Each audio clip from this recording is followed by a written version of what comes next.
بسم اللہ الرحمن الرحیم۔ حماد بن زید نے ثابت سے بیان کیا، انہوں نے حضرت انس بن مالک رضی اللہ تعالیٰ عنہ سے انہوں نے فرمایا کہ میں نے جس طرح نبی کریم صلی اللہ علیہ وسلم کو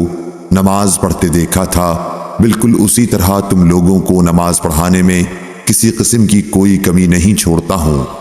ثابت نے بیان کیا، حضرت انس بن مالک رضی اللہ تعالیٰ عنہ ایک ایسا عمل کرتے تھے جسے میں تمہیں کرتے نہیں دیکھتا۔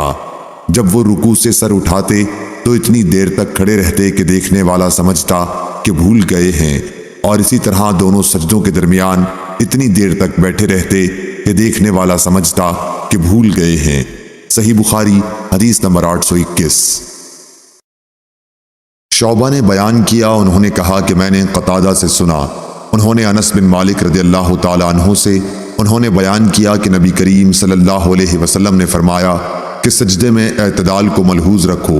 اور اپنے بازو کتوں کی طرح نہ پھیلایا کرو۔ صحیح بخاری حدیث نمبر 822۔ ابو قلابہ نے بیان کیا کہ مجھے مالک بن حویرث لیثی رضی اللہ تعالیٰ عنہ نے خبر دی کہ آپ نے نبی کریم صلی اللہ علیہ وسلم کو نماز پڑھتے دیکھا۔ آپ صلی اللہ علیہ وسلم جب طاق رکعت میں ہوتے اس وقت تک نہ اٹھتے جب تک تھوڑی دیر بیٹھ نہ لیتے۔ صحیح بخاری حدیث نمبر 823۔ ابو قلابہ نے بیان کیا کہ حضرت مالک بن حویرث رضی اللہ تعالیٰ عنہ ہمارے یہاں تشریف لائے اور آپ نے ہماری اس مسجد میں نماز پڑھائی۔ آپ نے فرمایا کہ میں نماز پڑھا رہا ہوں، لیکن میری نیت کسی فرض کی ادائیگی نہیں، بلکہ میں صرف تم کو یہ دکھانا چاہتا ہوں کہ نبی کریم صلی اللہ علیہ وسلم کس طرح نماز پڑھا کرتے تھے۔ ایوب سختیانی نے بیان کیا کہ میں نے ابو قلابہ سے پوچھا کہ مالک رضی اللہ عنہ کس طرح نماز پڑھتے تھے، تو انہوں نے فرمایا کہ ہمارے شیخ عمرو بن سلمہ کی طرح۔ ایوب نے بیان کیا کہ شیخ تمام تکبیرات کہتے تھے اور جب دوسرے سجدے سے سر اٹھاتے تو تھوڑی دیر بیٹھتے اور زمین کا سہارا لے کر پھر اٹھتے۔ صحیح بخاری حدیث نمبر 824۔ سعید بن حارث نے کہا کہ ہمیں ابو سعید خدری رضی اللہ تعالیٰ عنہ نے نماز پڑھائی، اور جب انہوں نے سجدے سے سر اٹھایا تو پکار کر تکبیر کہی، پھر جب سجدہ کیا تو ایسا ہی کیا، پھر سجدے سے سر اٹھایا تو بھی ایسا ہی کیا۔ اس طرح جب 2 رکعتیں پڑھ کر کھڑے ہوئے اس وقت بھی آپ نے بلند آواز سے تکبیر کہی اور فرمایا کہ میں نے نبی کریم صلی اللہ علیہ وسلم کو اسی طرح کرتے دیکھا۔ صحیح بخاری حدیث نمبر 825۔ غیلان بن جریر نے بیان کیا، انہوں نے مطرف بن عبداللہ سے انہوں نے کہا کہ میں نے اور عمران بن حسین رضی اللہ تعالی عنہ نے علی بن ابی طالب رضی اللہ تعالی عنہ کی اقتداء میں نماز پڑھی۔ آپ نے جب سجدہ کیا، سجدے سے سر اٹھایا، 2 رکعتوں کے بعد کھڑے ہوئے تو ہر مرتبہ تکبیر کہی۔ جب آپ نے سلام پھیر دیا تو عمران بن حسین نے میرا ہاتھ پکڑ کر کہا کہ انہوں نے واقعی ہمیں حضرت محمد صلی اللہ علیہ وسلم کی طرح نماز پڑھائی ہے، یا یہ کہا کہ مجھے انہوں نے حضرت محمد صلی اللہ علیہ وسلم کی نماز یاد دلا دی۔ صحیح بخاری حدیث نمبر 826۔ امام مالک رحمۃ اللہ علیہ نے عبد الرحمن بن قاسم کے واسطے سے بیان کیا، انہوں نے عبداللہ بن عبداللہ سے انہوں نے خبر دی کہ حضرت عبداللہ بن عمر رضی اللہ تعالی عنہ کو وہ ہمیشہ دیکھتے کہ آپ نماز میں 4 زانو بیٹھتے ہیں۔ میں ابھی 9 عمر تھا، میں نے بھی اسی طرح کرنا شروع کر دیا، لیکن حضرت عبداللہ بن عمر رضی اللہ تعالی عنہ نے اس سے روکا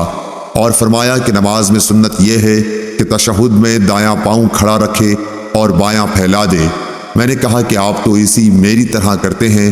آپ بولے کہ کمزوری کی وجہ سے میرے پاؤں میرا بوجھ نہیں اٹھا پاتے۔ صحیح بخاری حدیث نمبر 827۔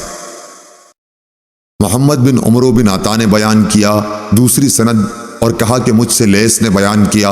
اور ان سے یزید بن ابی حبیب اور یزید بن محمد نے بیان کیا، ان سے محمد بن عمرو بن حلحلہ نے بیان کیا، ان سے محمد بن عمرو بن عطا نے بیان کیا کہ وہ نبی کریم صلی اللہ علیہ وسلم کے چند اصحاب رضوان اللہ علیہم کے ساتھ بیٹھے ہوئے تھے کہ نبی کریم صلی اللہ علیہ وسلم کی نماز کا ذکر ہونے لگا،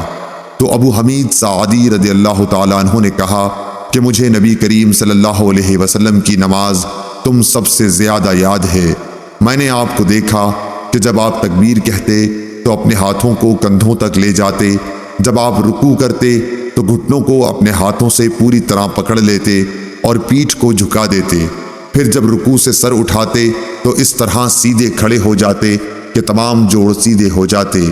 جب آپ سجدہ کرتے تو آپ اپنے ہاتھوں کو زمین پر اس طرح رکھتے کہ نہ بالکل پھیلے ہوئے ہوتے اور نہ سمٹے ہوئے، پاؤں کی انگلیوں کے منہ قبلے کی طرف رکھتے، جب آپ صلی اللہ علیہ وسلم 2 رکعتوں کے بعد بیٹھتے تو بائیں پاؤں پر بیٹھتے اور دایاں پاؤں کھڑا رکھتے، اور جب آخری رکعت میں بیٹھتے تو بائیں پاؤں کو آگے کر لیتے اور دائیں کو کھڑا کر دیتے، پھر مقعد پر بیٹھتے۔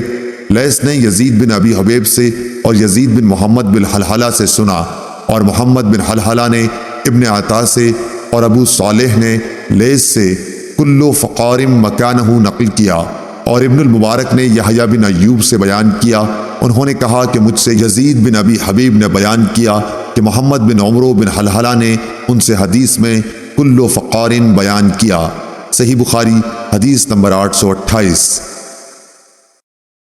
شعیب نے خبر دی، انہوں نے زہری سے خبر دی، انہوں نے کہا کہ مجھ سے عبد الرحمن بن حرمز نے بیان کیا جو مولا بن عبد المطلب یا مولا ربیعہ بن حارث تھے کہ عبداللہ بن بحینہ رضی اللہ عنہ جو صحابی رسول اور بنی عبد مناف کے حلیف قبیلہ ازد شنوت سے تعلق رکھتے تھے، نے بیان کیا کہ نبی صلی اللہ علیہ وسلم نے انہیں ظہر کی نماز پڑھائی اور 2 رکعتوں پر بیٹھنے کے بجائے کھڑے ہو گئے، چنانچہ سارے لوگ بھی ان کے ساتھ کھڑے ہو گئے۔ جب نماز ختم ہونے والی تھی اور لوگ آپ کے سلام پھیرنے کا انتظار کر رہے تھے تو آپ نے اللہ اکبر کہا اور سلام پھیرنے سے پہلے 2 سجدے کیے، پھر سلام پھیرا۔ صحیح بخاری حدیث نمبر 829۔ بکر بن مضر نے جعفر بن ربیعہ سے بیان کیا، انہوں نے اعرج سے بیان کیا، ان سے عبداللہ بن مالک بن بحینہ رضی اللہ عنہ نے کہا کہ ہمیں رسول اللہ صلی اللہ علیہ وسلم نے نماز ظہر پڑھائی، آپ کو چاہیے تھا بیٹھنا لیکن آپ بھول کر کھڑے ہو گئے، پھر نماز کے آخر میں بیٹھے ہی بیٹھے 2 سجدے کیے۔ صحیح بخاری حدیث نمبر 830۔